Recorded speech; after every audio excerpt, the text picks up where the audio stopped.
तुमची पातळ केस आहेत, लहान आहेत, तुमच्या केसांवर जुडा बनत नाही तर हा व्हिडिओ नक्की बघा। पातळ केसांचा जुडा मोठा दिसण्यासाठी काय करायचं ते पण आता आपण बघणार आहोत, म्हणून छोटासा व्हिडिओ पूर्ण बघा। आणि तुम्ही चॅनलवरती नवीन असाल तर सबस्क्राइब नक्की करा। आता आपण सर्व केसांना व्यवस्थित कोंब करून त्याचीवाली पोनी करणार आहोत। अशा पद्धतीने आपल्याला व्यवस्थित कोंब करून त्याची पोनी करायची आहे। माझे केस पातळ आहेत पण लांब आहेत आणि लांब केस कसे करायचे याचा व्हिडिओ मी डिस्क्रिप्शन बॉक्समध्ये त्याची लिंक नक्की देईल। मी 2 प्रकारचे रबर दाखवले आहेत, त्याच्यातलं तुम्ही कोणताही यूज करू शकता, पण जे मी यूज केलं असं रबर जर तुम्ही यूज केलं तर पातळ केसांवरती ब्रॉड हेअर दिसतात। आता ते रबर लावल्यानंतर आपल्याला केसांना वरती दुमडून घ्यायचं आहे आणि त्याच्यावरती क्लेचर लावायचं आहे। जे केस जसे ॲडजस्ट होतील तसा क्लेचर तुम्हाला निवडायचा आहे।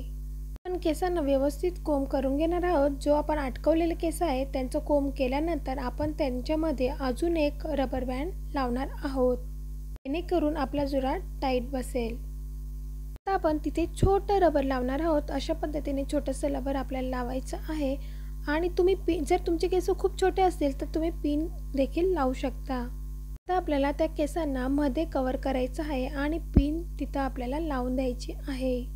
त्या ठिकाणी आपल्याला यू पिन यूज करायची आहे। आपण ब्रॉड रबर लावल्यामुळे आपला जुडाही मोठा दिसतोय। खूप केस पातळ आहे, जेव्हा मी जुडा करते सिंपल जुडा तर खूप छोटे दिसतात, पण आता खूप मोठे असा जुडा दिसायला लागलाय। अतिशय सुंदर असा जुडा झालेला आहे। फक्त क्लेचर आणि एक रबर वापरून इतका सुंदर जुडा बनतोय।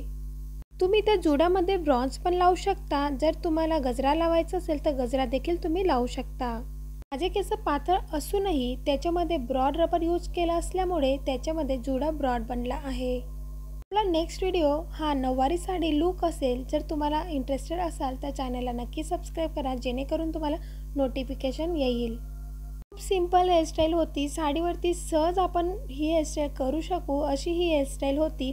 तुम्हाला आवडली असेल तर लाईक नक्की करा, सबस्क्राइब करा। पुन्हा भेटूया एक नवीन व्हिडिओसोबत, तोपर्यंत बाय बाय।